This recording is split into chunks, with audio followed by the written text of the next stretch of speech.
আমার 3 ভাই মিলে রেপ করছে। যখন ছোট ছিলাম তখন তো আর সবকিছু ইয়া নাই, কিন্তু যখন বড় হয়েছি ছোটবেলার কথাগুলি আর কি তখন মানে বেশ মনে পড়ছে এবং কষ্টও দিছে। ছোটবেলা থেকে আমরা শুরু করি, আপনার যতটুকু মনে আছে কোনো সমস্যা নেই। তো আমার এখনো মনে আছে, মানে আমার জ্ঞান হওয়ার পরের থেকে আমার আব্বার অবস্থা সবসময় সচ্ছলই দেখছি। সচ্ছল মানে কি? সচ্ছল মানে আমাদের টাকা পয়সার কখনো কোনো অভাব ছিল না, নিজেদের বাড়িও ছিল, এখনো আছে, মানে দারিদ্রতা দেখি নাই কখনো। ঢাকা শহরে বাড়ি? হ্যাঁ, আমাদের 4টা বাড়ি ছিল। ঢাকা শহরে 4টা বাড়ি ছিল, এখন একটা আছে। আমার আব্বার আবার ওই যে মানে বিক্রি করার একটা ইয়া ছিল আর কি। এই বাড়িগুলো উনি কি পৈতৃক সম্পত্তি হিসেবে পেয়েছিলেন নাকি নিজে থেকে করেছিলেন? নিজে এগুলি করছেন। আচ্ছা, নিজে পরিশ্রম দ্বারাই করছেন আর কি। ওই জায়গা জমির ব্যবসা করতো কয়েক বন্ধু মিলে, তারপর সেটা আবার চড়া দামে বিক্রি করতো না। প্রথমে অল্প দামে কিন্তু পরে আবার চড়া দামে বিক্রি করতো, এইভাবেই আর কি। আচ্ছা। তারপর আমরা 5 ভাই 3 বোন। আমি হচ্ছে 7 নাম্বার, আমার ছোট একটা বোন আছে। আমরা 2 বোন মানে স্কুলে পড়ি একসাথে। তো আমার বোনটা তখন থেকেই আমরা পিঠাপিঠি, 1 বছরের ছোট বড়, কিন্তু আমার বোনটাকে দেখলে এটা মনে হতো না। আমার বোনটাকে আর কি বেশ বড় মনে হতো। তো ওকে বড় মনে হওয়ার পেছনে কারণটা কি? মানে ও মানে মোটা হয়ে গেছিল অনেক ছোটবেলাতে। শরীরে কোনো সমস্যা ছিল? কিন্তু অন্য কোনো সমস্যা? ওর হরমোনের সমস্যা ছিল, এটা তো তখন আমরা বুঝতাম না। আর আমার ফ্যামিলি কখনো ডাক্তারও দেখায় নাই, কিন্তু ওর সাথে আমার মানে বোঝা যেত না যে আমরা দুইজন এত মানে কাছাকাছি যে বয়স, মনে হতো অনেক ছোট বড় আর কি।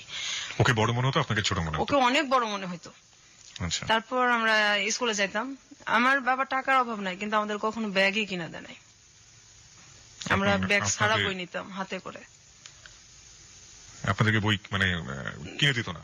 বই মানে স্কুলে তো পড়ি, প্রাইমারি স্কুলে, কিন্তু ব্যাগ যে নিব, বইটা যে নিব, ব্যাগ, সেই ব্যাগ আমাদের কিনা দেয় নাই। আমরা হাতে করে ব্যাগ নিতাম। কারণ আপনার সব সন্তানের প্রতি কি একই রকম আচরণ করতো নাকি? না, আমার ভাইদেরকে অন্যভাবে দেখতাম। আমার ভাইরা তো তখন অনেক বড়, কিন্তু এটা মানে শুরু এই যে বুঝি যে আর কি।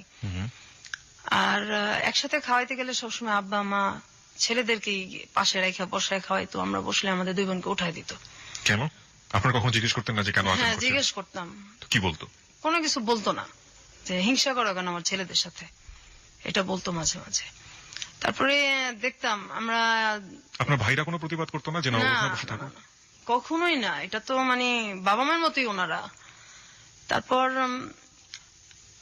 মানুষ টিফিন নিত, আমরা সেই সকালবেলা 2টা বোন যাইতাম। আমাদের আর্থিক অবস্থা ভালো হতো যে আমাদের টিফিন দেওয়া হতো না। আমার ছোট বোনটা ক্লাসরুমে কাঁদতো, আর স্কুলের মাঠে একটা আম গাছ ছিল, খিদে লাগতো খুব। তো আমি গিয়ে সেই মাঠের মধ্যে বসে বসে কাঁদতাম। সবাই খাইতেছে, আমরা 2 বোন খাইতে পারতেছি না, অথচ আমরা কখনো অভাব দেখি নাই।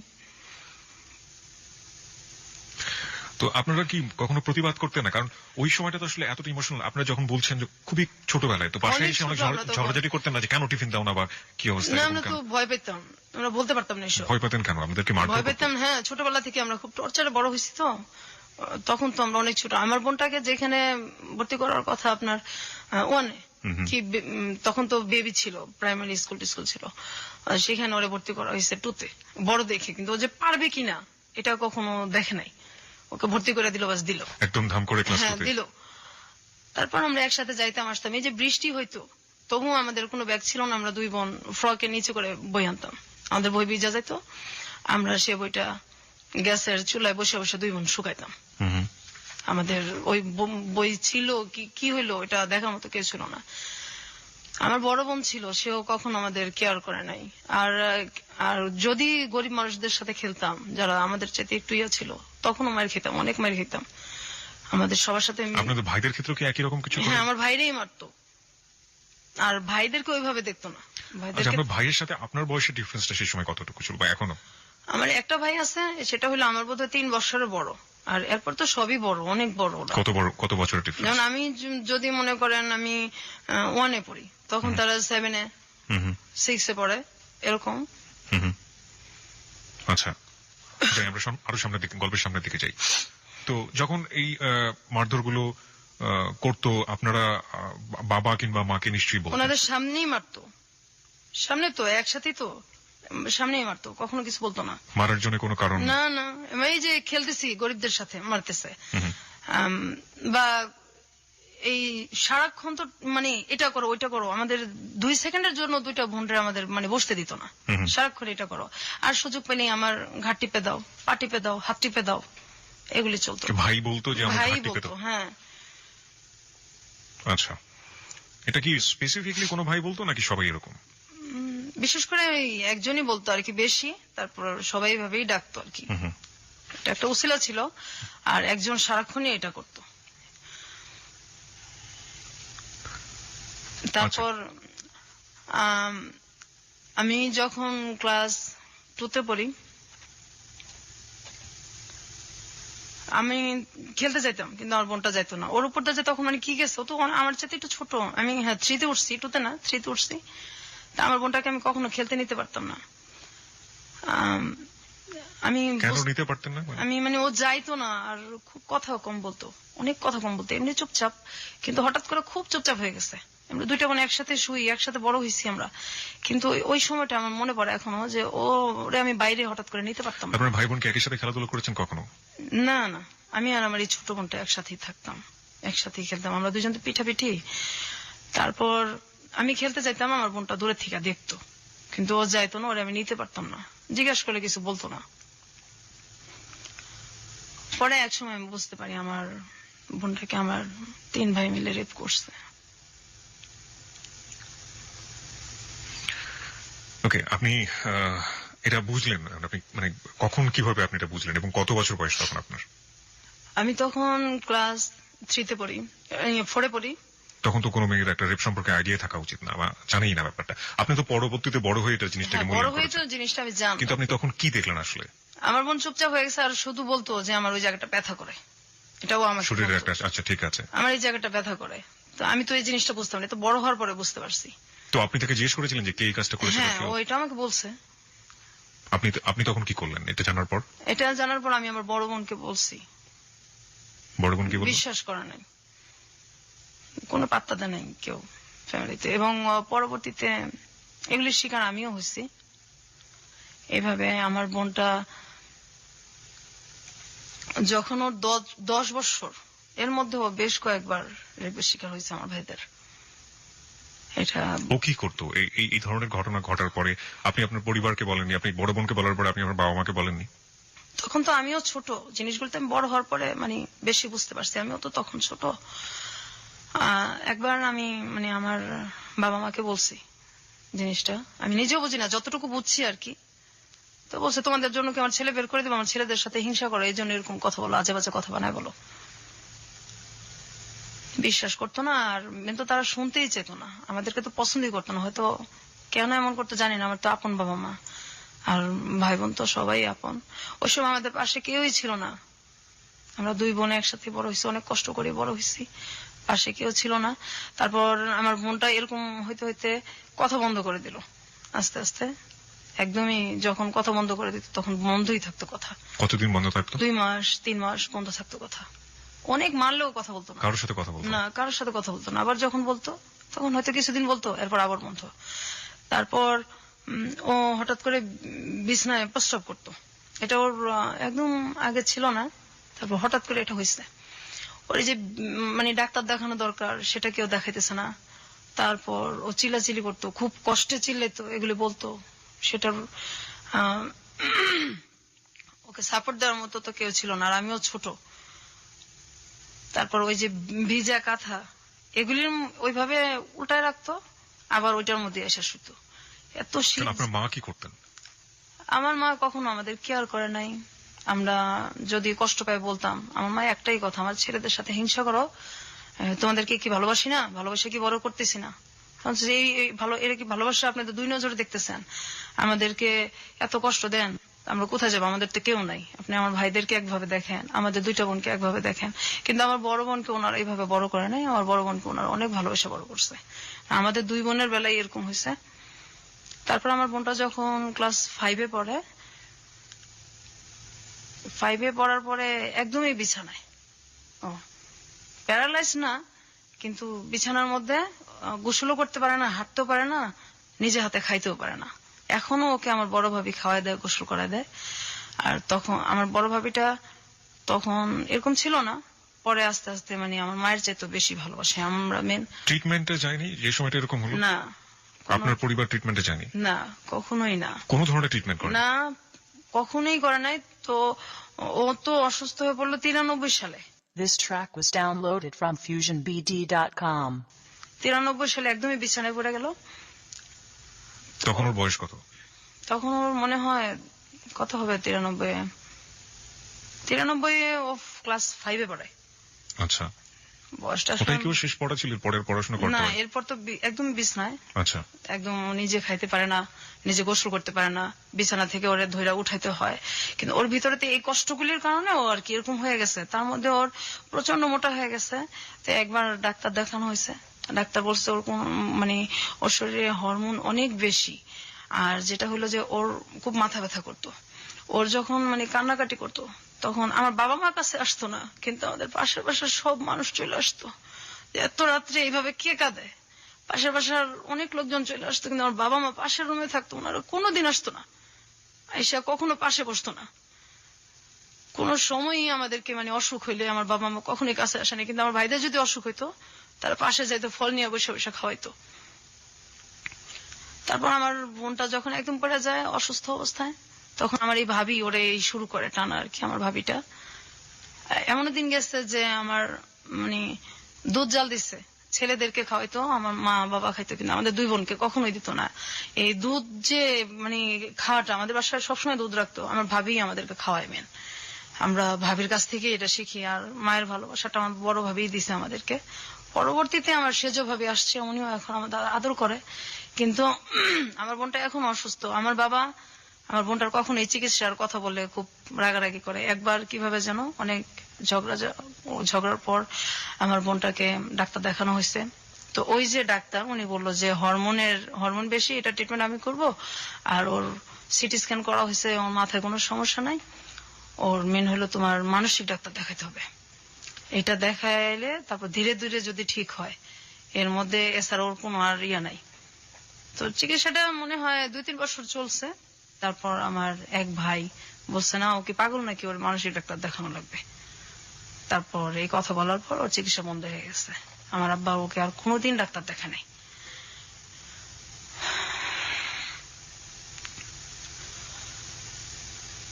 তারপর ও এখনো যদি মাথা ব্যথা করে, এখনো কথা বলে না। 2 মাস 3 মাস কথা বন্ধই থাকে। ওর বয়স কত এখন? এখন ওর বয়স তো আমার 2 বছরের ছোট, ওর 28-27 এরকম চলে। ঈদ আসলে নতুন কাপড় ওরে দেওয়া যায় না। পড়ে না? না। ও কি করে? ও মানুষের সাথে কথা মানে মানুষকে দেখলেও কি করে? খুব ভয় পায়। আত্মীয় স্বজন বাড়িতে আসলে ও বাথরুমে গিয়ে লুকায় থাকে ঘন্টার পর ঘন্টা। বের হয় না। আপনি বলছিলেন যে আপনি ফার্স্ট টাইম জানলেন যখন আপনি ক্লাস 4-এ পড়েন, তখন সে তার ভাইদের তার রেপ। এবং এটা কি ওই একবারই ছিল নাকি পরবর্তীতে না, আরো হয়েছে? ওকে অনেকবারই করা হয়েছে রেপটা। আমরা এই গল্পে ফিরবো, তবে তার আগে একটা বিরতি আছে। বিরতির পর শ্রোতা যারা শুনছেন তাদের উদ্দেশ্যে আমরা বলতে চাই, আমরা ফিরে আসছি আজকের হ্যালো 8920 নিয়ে 2020 গল্পতে। এবং সবকিছু আসলে জীবনের গল্প, জীবনে সবকিছুই সম্ভব। এবং যা হয়েছে আজকে তা আসলে অসম্ভবের চেয়ে অসম্ভব। এই অসম্ভব গল্প আপনাকে শেষ পর্যন্ত আমরা বলতে চাই। এবং বলার পর এটা আসলে একটা মেসেজ, আমাদের পরিবারে নারীরা কিভাবে নির্যাতিত হন নিজের মানুষের দ্বারা, নিজের একেবারে রক্তের সম্পর্কের মানুষের দ্বারা, সেখানেও যে আসলে নারীরা অনেক সময় নিরাপদ না, সেটাই আমরা আজকের গল্পে তুলে ধরার চেষ্টা করছি। আমরা ফিরবো বিরতির পর, আশা করছি আমাদের সঙ্গেই থাকবেন। আরেকবার নাম্বারটি মনে করে দিতে চাই, 91156689 91156686। এটা হচ্ছে আমাদের নাম্বার, এখানে ফোন করতে পারেন আপনি। ফোন করার পর আপনি আপনার নাম এবং সেল নাম্বারটি বলবেন, তারপর আপনার যা বলার আছে আপনি বলবেন।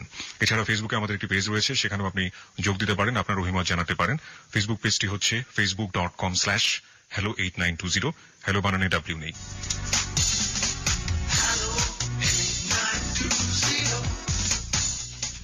সংবাদের আগে আমরা ছোট করে আবারও ফিরেছি এবং একটু পরেই সংবাদ রয়েছে। আমার মনে হয় যে আপনি বোধহয় একটু নার্ভাস ফিল করছেন বিথি। আসলে কি একটু নার্ভাস? শরীরটাও আপনার তেমন একটা ভালো না, আপনি বোধহয় একটু নার্ভাস ফিল করছেন। নার্ভাস ফিল করার আসলে কিছু নেই। আমরা মনে করি সবচাইতে জীবনে ঘটে যাওয়া ঘটনাগুলো, আপনি আজকে বয়স যদি আমি ভুল করে না থাকি, যেহেতু আপনার বোনের চেয়ে 2 বছরের বড়, 30-এর কাছাকাছি আপনার বয়স। 30 বছর ধরে আপনি যে কষ্টটা বয়ে চলেছেন, এবং সেই কষ্টগুলো আজকে আপনি আমাদের এবিসির লাখো শ্রোতার কাছে ভাগাভাগি করতে এসেছেন। নিশ্চয়ই আপনার একটি উদ্দেশ্য আছে, সেটা আমরা অনুষ্ঠানের শেষের দিকে জানবো। এবং এই যে এত কষ্ট করে বুকের মধ্যে লালন করে চলেছেন, এবং এমন কষ্ট যেটা আসলে কার কাছে কি আপনি আপিল করবেন, কার বিরুদ্ধে আপনি আপিল করবেন?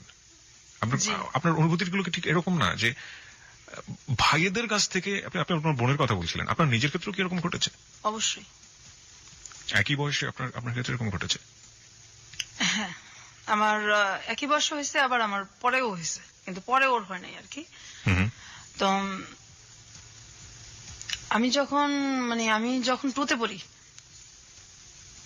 তখন আমার ভাই একটা আমাকে ডাক দিয়ে বলতেছে যে এই ঘরে আসো, ওই এক গ্লাস পানি দিয়ে যাও। আমি তো ছোটবেলা থেকেই খুব ভয় পাইতাম। কোন ভাই আপনার? এটা আমার সেজো ভাই, একজনই? একজন আর কি। তো ডাক দিতেছে, তো আমি গেছি পানি নিতে। তারপর এটা তো আসলে তখন বুঝি নাই, বড় হয়ে বুঝতে পারছি। তখন আপনি ক্লাস 2 তে পড়েন? 2তে পড়ি। তারপর আমি পানি দিতে যাওয়ার পর আমার ভাই আর কি দরজা আটকায় দেয়, জানলা আটকায় দেয়, আমার মুখ চেপা ধরে, এবং তার দ্বারা আমি রেপ হই আর কি।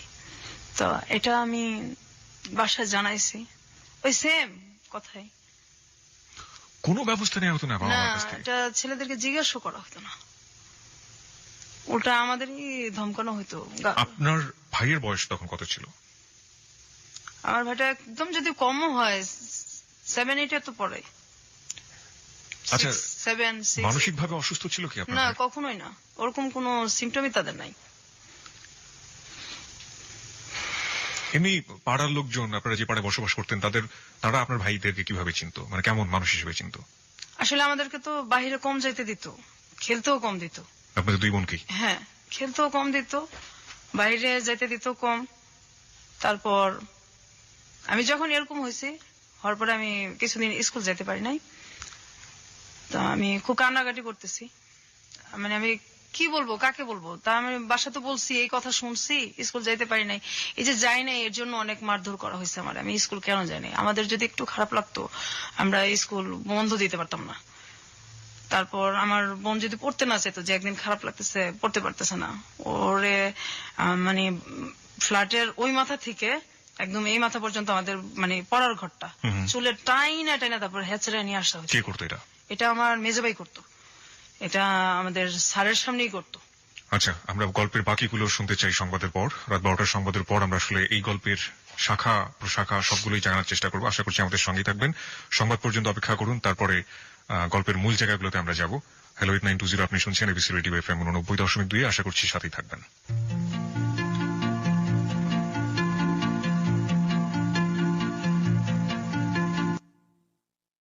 এই গানে বন্ধু শারমিনের সাথে লা ক্লাসিকে প্রতি সোমবার দুপুর 12টার খবরের পর শুধুই এবিসি রেডিওতে।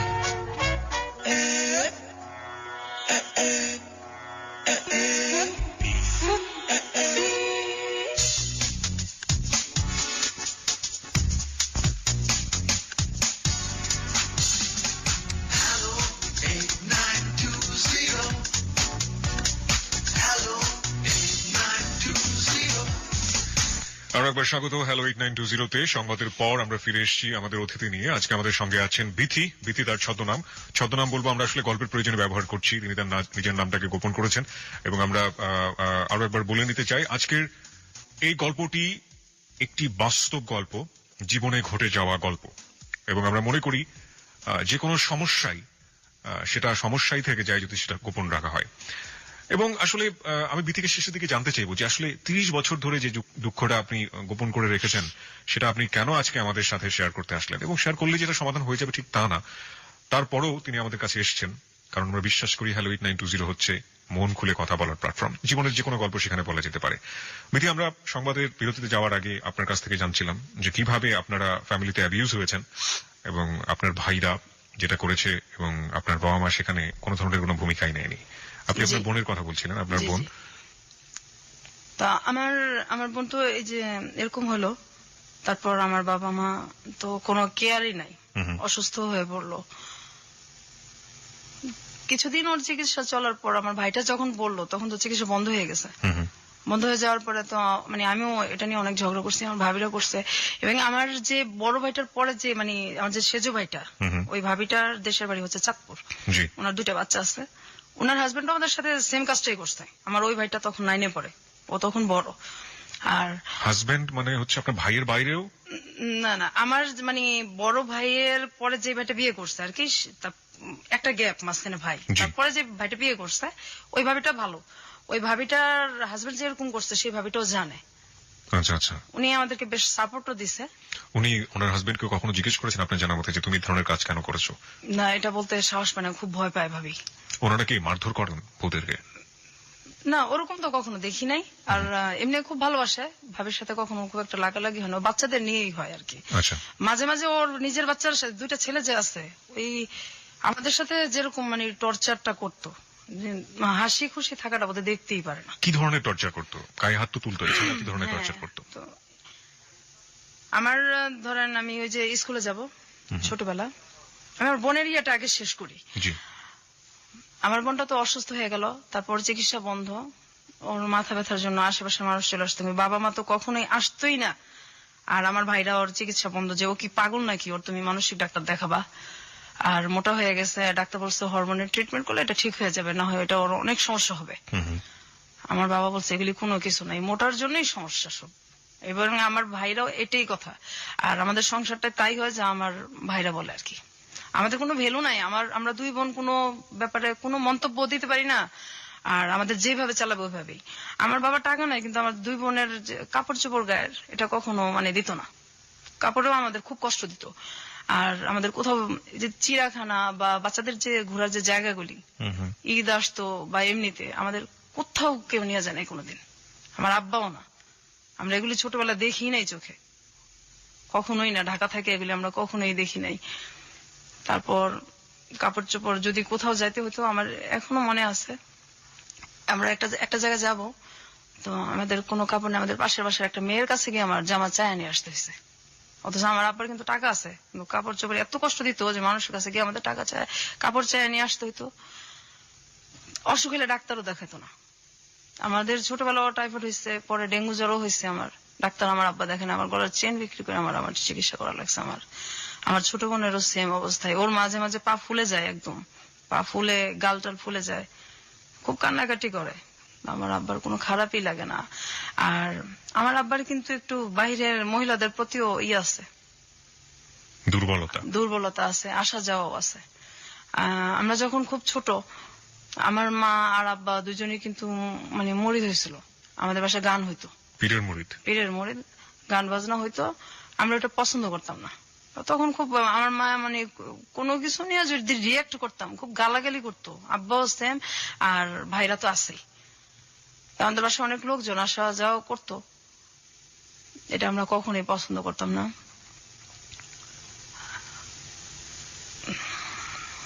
খুব বেশি ইমোশনাল হয়ে গেলে আপনি গল্পের সামনের দিকে যেতে পারবেন, এবং আমি যতদূর জানি যে আপনি শারীরিকভাবে অসুস্থ, সুতরাং আমার মনে হয় একটু কন্ট্রোল করে আপনাকে বলতে হবে। আমি আর আমার ছোট বোন, আমার বোনটা যখন 6-এ পড়ার বয়স, ও তো 5-এ পড়া আর যেতে পারলো না, একদম অফ। এর মাঝে তো আমি আগেই বলছি যে আমি ওর রেপ হয়েছি। তারপর আমি যখন, আমার বোনটা অসুস্থ শুয়ে আছে, আমার মাকে আর কি একটা ছেলে ধর্মের মা ডাকে, তো উনি আমাদের বাসায় আসে অনেক রাত্রে। আমাদের বাড়িটা ছিল অর্ধেক দোতলা অর্ধেক একতলা। আমি আর আমার বোনটা যে রুমে শুইতাম, তার পাশে আমার আব্বা আম্মার রুম ছিল, তারপরে ছিল বাথরুমটা। তো ওই লোকটা রাত্রে মানে আসে আমাদের বাসায়, আসার পরে আমার আব্বা আর মা আমার ভাইদের সাথে ওরা শুইতে না দিয়ে, আমাদের কিন্তু জায়গা আছে, ড্রয়িং রুমও আছে, আমাদের রুমে পাঠিয়ে দিছে আমাদের সাথে শোয়ার জন্য। তো আমি উঠে গিয়া বলছি যে আমাদের এত জায়গা আছে, উনি আমাদের সাথে কেন শোবে? তখন বলছে ওইখানে শুলে সমস্যা কি, তোমার ভাই না? ভাই বলে কিছু না, ভাই শব্দ তো ঘৃণা করি ছোটবেলা থেকেই, ভাই নামটাই ঘৃণা করি আমরা, ভাই আবার কি, ভাই বলে কিছু নাই। তারপর ওই লোকরা আমাদের সাথে শোবে, পড়ে আমরা কি করবো, আমরা দুই বোন সারা রাত একসাথে না ঘুমায় বসে আছি, আর ওই লোকটা আমাদের বিছানার মধ্যে শুয়ে আছে।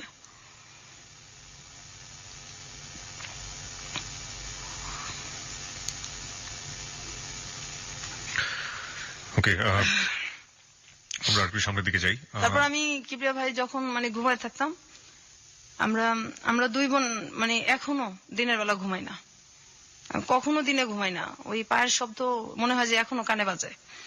যখন ঘুমায় থাকতাম, আমার ভাইরা ঘুমন্ত অবস্থায় এসে গায়ে হাত দিত। আমার ওই ভাইটা তখন 9-10-এ পড়ে, আমি তখন ক্লাস 6-এ কি 5-এ পড়ি। ঘুমন্ত অবস্থায় এসে গায়ে হাত দিত, চিলাচিলি করতাম, কান্নাকাটি করতাম। পাশে আমার মা আছে, আমার আব্বাও আছে, মনে হয় যে শুনেই নাই কিছু, কিছুই শুনে নাই। ভয়ে কখনো শুইতামই না, মানে রাতটা। আর মাঝখানে আমাদের যে দরজাটা ছিল এটা মানে আটকানো যেত না, এটা আমার আব্বা কখনো ঠিক করে দিত না। তাহলে হয়তো আমরা ওই বয়সটা একটু সেফ থাকতে পারতাম আর কি। এটা কখনো ঠিক করে দিত না, কিন্তু ছেলেদের যদি কোনো সমস্যা হতো সেটা সাথে সাথে ঠিক হয়ে যেত। এটা এখনো হয়, ছেলেদের সব সমস্যার সমাধান সাথে সাথেই করা লাগবে। আমাদের কোনো সমস্যার মানে কোনো সমস্যাই নেই তাদের কাছে। ঈদ আসলে আমার আব্বা মা আমার ভাইদেরকে ডাক দিয়া তাদের পাশে বসে খাওয়ায় না। আমরা যদি দুই বোন পাশে গিয়ে বসি, আমাদের উঠায় দেয়, তুমি ওঠো, ও এখানে বসবো, এখানে বসবো, আমার ভাইদের কথা বলে, কিন্তু আমাদেরকে বসতে দেয় না। আমাদেরকে তখন কষ্ট হয় না?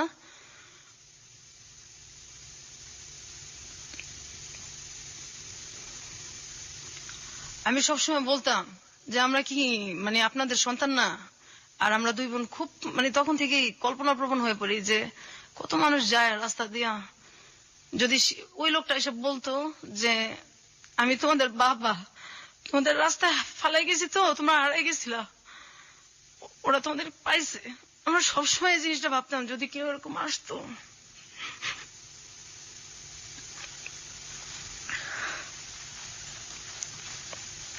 আমি যখন ক্লাস 5-এ পড়ি, আমি স্কুল থেকে আসলাম, আমার তখন রেজাল্ট বের হয়েছে।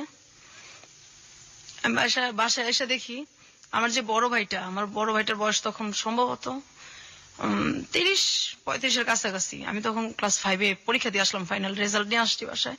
আমি এসে দেখি একটা আমার বড় ভাইয়ের মতো কি তার সাথে একটু বড় এরকম একটা লোকের সাথে আমার বিয়ে ঠিকঠাক আমার বিয়ে দিয়ে দিবে। মানে আমি তো খুব কান্নাকাটি করতেছি, আমার ছোট বোন, আমরা অনেক কান্নাকাটি করতেছি, আমার দুইটা মামাতো ভাই, ওরা বলতেছে এটা কেমন কথা, এত বয়স্ক লোকের সাথে আর ও পড়ে, কিসের অভাবটা কি যে ওরা বিয়ে দিয়ে দিবে।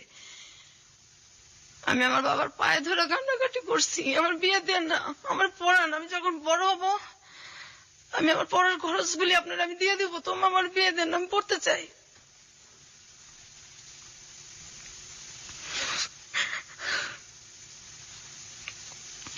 আমার ছোট বোনরা বলতো আমার তো চিকিৎসা করেন না, ওরে পড়ান, ওরে দেখেন। আমার ভাবিরাও বলতো, আমার বড় ভাবিটাও বলতো। আমার আব্বা মা কারো কথা শুনতো না। তারপর ওই বিয়েটা আমার মামাতো ভাই, আমি, আমার ছোট বোন, আমরা মিলা এটারে মানে ওই লোকটাকে বাড়ি থেকে তাড়াই আর কি, অনেক অপমান করে যতটুকু ওই বয়সে কুলাইছে। আর এই জন্য আমার যে ভাইটা বেশি টর্চার আমাদেরকে করছে, ওই ভাইটা আমাদেরকে অনেক মারছে ওদিন রাত্রে। আমরা আমি স্কুলেও 4-5 দিন যাইতে পারি নাই, আমার এত জ্বর আসছে। কেন আমি এটা কেন করলাম? বিয়ে দিলে দিবে, আমি এটা বলার কে?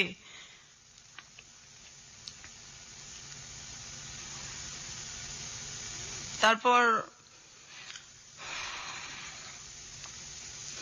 আমার ছোট বোনটার জন্য খুব খারাপ লাগতো, ওর কাপড় চোপড় তো কখনো পড়তে চেত না, আর তখন থেকে আত্মহত্যার খুব চেষ্টা করতো।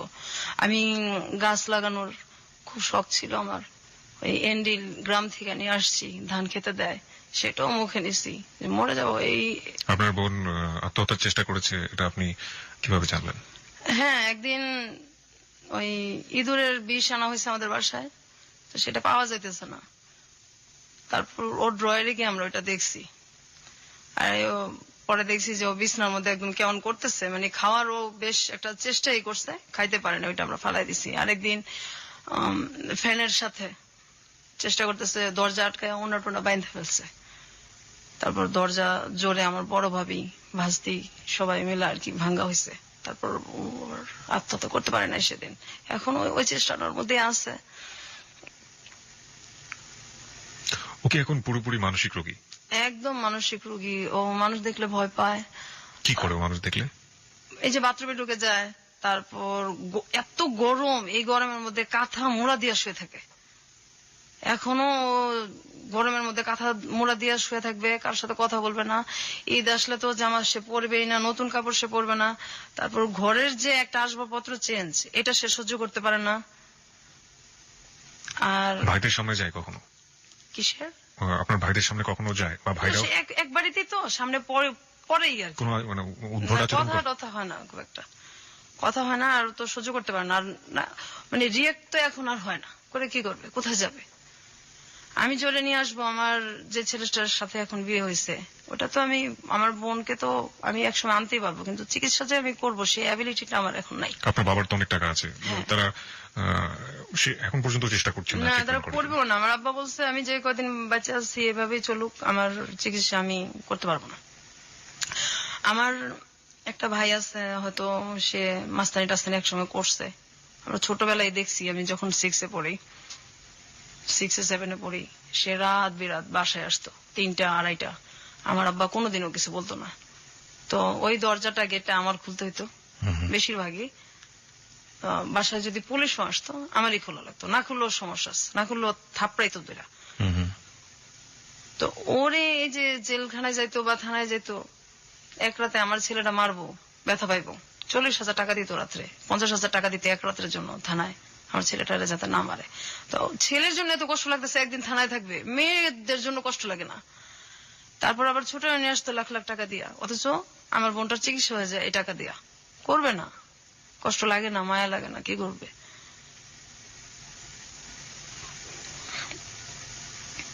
আমার মাও এরকমই ছিল, মা বাবা দুইজনই ছেলেদের প্রতি দুর্বল। আপনি সর্বশেষ এই দুর্ঘটনার শিকার হয়েছেন কত হ্যাঁ, বছর আমি বয়সে? তখন ক্লাস 8-এ পড়ি। ক্লাস 8 পর্যন্ত আপনাকে এই দুর্ঘটনা সহ্য করতে হয়েছে। আপনার মা তখন বেঁচে ছিলেন? হ্যাঁ, আমার মা মারা গেছে যে 4 বছর হয়েছে। ক্লাস 8-এ যখন আপনার লাস্ট এই ঘটনাটা ঘটলো, আপনি আপনার মাকে বলেছিলেন? হ্যাঁ, বলছি। মা কি বলেছিল? তুমি মিথ্যা কথা বলো, সারা জীবন আমার এই ছেলে নামে এসব বদনাম করো, ওকে বেশি ভালোবাসি, সহ্য করতে পারো না, এগুলো কি বলো? তারপর আমার আব্বার ওইখানে গেছে, আমি তো কাঁদতেছি। তারপর গেছে, যাওয়ার পরে একটু পরে দেখি আমার আব্বাও খুব চিল্লাচিল্লি করতেছে, কি আমি কি 2 মেয়ের জন্য কি এসব কথা কয়? আমার 2 মেয়ের জন্য কি আমি আমার ছেলেদেরকে বাসা থেকে বাইর করে দিব নাকি? আপনার বাড়ির আশেপাশের লোকজন জানতো না এই ধরনের ঘটনাগুলো ঘটে? না। আপনার কখনো মনে হয়নি আপনি পুলিশে যাবেন, পুলিশে গিয়ে বলবেন? হ্যাঁ, এরকম মনে হইতো, কিন্তু যখন মনে হইতো যে বললাম ঠিক আছে ধরে নিল, বের হবে, বের হয়ে আমাকে যখন কিছু করবে, তখন আমি কোথায় যাব? আমার তো যাওয়ার জায়গা নাই, আমি যাব কোথায়? আমার বাবা মাই তো আমার নাই, তো আমি এখানে কোথায় যাব? কোনো জায়গায় তো নেই যাওয়ার। তারা মাঝে মাঝে বলতাম আমাদেরকে মাইরা ফেলেন বিষ খাওয়া। ধরেন আমি রেডি হইতেছি স্কুলে যাব, ওই সময় আমার ভাইটাকে বলতেছে, ম্যাক্সিমামই কি করতো আমাদেরকে, যেগুলো আমরা ছবিতে দেখি, ওই আমার হাত টিপা দাও, পা টিপা দাও, মাথাটা টিপা দাও। তো যাইতে চাইতাম না। আমার মাই বলতো, এই ডাক্তারছে যাস নাকে, বড় ভাইটাকে যাস নাকে, যাইতে চাইতাম না। তখন রাগারাগ করতাম, কিন্তু লাভ হইতো না, মারি খেতাম, অনেক ভয়ে চলে যেতাম। তারপরে একদিন এরকম হয়েছে, স্কুলে যাব, ওই সময় আমার ভাই, আমি ড্রেস পরা আর মাত্র 8 ঘন্টা আছে আমার স্কুলের সময়, তখন ডাক দিয়ে বলতেছে হাত পাত। তো আমি হাত পাইতে দাঁড়াই আছি। তারপর আমার ভাই কমলা খাইতেছে আর খুশাগুলি আমার হাতে দিতেছে। আমি তো দাঁড়াই দিতেছি যে দেরি হইলে ওদিকে ম্যাডামের মার খাবো স্কুলে, আর কিছু বলতেও পারতেছি না। এটা আমার মা তখন পাশেই, আমার ভাইয়ের পাশেই আমার মা খাটে বসে আছে। আমি বলতেছি আমি কি স্কুলে যাবো না? আমার হাতের মধ্যে আপনি কমলার খোসা রাখতেছেন, আমি স্কুলে যাবো, আমার স্কুলের সময় যাইতেছে গা। ঠাস ঠাস করে আমার গালের মধ্যে চড় দিছে। এই বড় ভাইয়ের উপরে কথা কস, তোর দাঁড়ায় থাকতে বলছি, তুই দাঁড়ায় থাকবি, এত কথা কস কি লিগা? তখন ম্যাডাম কি করবো না করবো। তারপর সেদিন রাত্রে আমার মা মাজারে গেছে, আমার বড় ভাবি তাদের রুমে শুইতো দোতলায়, আর নিচে আমরা শুইতাম। ওদিন আমার ভাইটা আমাকে ঘুমন্ত অবস্থায় ধর্ষণ করে, আর কি রেপ করে। তো এটা পরের দিন জানানো হয়েছে, ওই একই অবস্থা, কোনো রিয়াকশন নাই। কোথায় যাব? আমাদের তো কোনো যাওয়ার জায়গা নাই, সহ্য করেই থাকতে হয়েছে, বাঁচতে হয়েছে। আপনার বোনের ক্ষেত্রে এই ধরনের ঘটনা, আপনার ক্ষেত্রে সর্বশেষ ঘটেছে ক্লাস 8 অবস্থায়, হ্যাঁ। আপনার বোনের ক্ষেত্রেও কি এই? না, আমার বোন যখন হয়েছে 5-4 পর্যন্ত, তারপর তো একদম বিছনায় পড়ে গেল। এরপর আমরা একটু বড় হইলাম, একসাথে থাকি। আমার বড় ভাবিটাও তখন একটু ইয়ে হয়েছে। আমরা আবার এরকম হয়েছে যে আমরা তো নিচতলা আর দোতলা এরকম ছিল, স্কুল থেকে আসছি কাপড় চেঞ্জ করব, তো কাপড় চেঞ্জ করতেছি, হঠাৎ দেখি যে ঘরের পিছনে কে দাঁড়ায় আছে। তো প্রথম ভাবছি হয়তো মানুষ, কিন্তু আমাদের তো এটা তো পুরো বাউন্ডারি দেওয়া, অন্য মানুষ আসবে কোথেকে।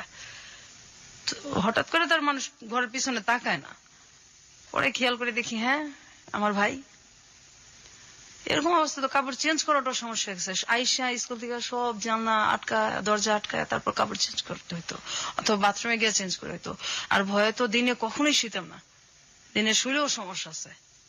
এই ধরেন বৃষ্টি হইতেছে অনেক একদিন, তখন আমি ক্লাস 7-এ পড়ি।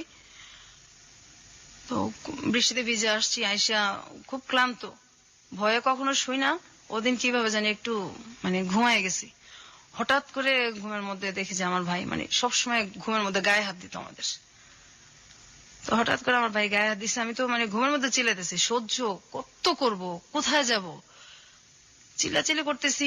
আমার মা দৌড়াইয়া রান্না করতে আসছে, কি হয়েছে বললাম, দেখেন এইভাবে বাচ্চা যায়, এগুলি কি আমাদের মাইরা ফেলেন, না হয় আমাদেরকে কিছু একটা করেন, এভাবে কিভাবে থাকবো।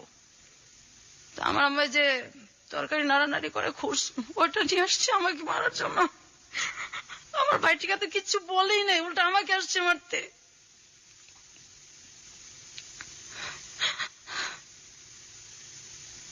This track was downloaded from FusionBD.com.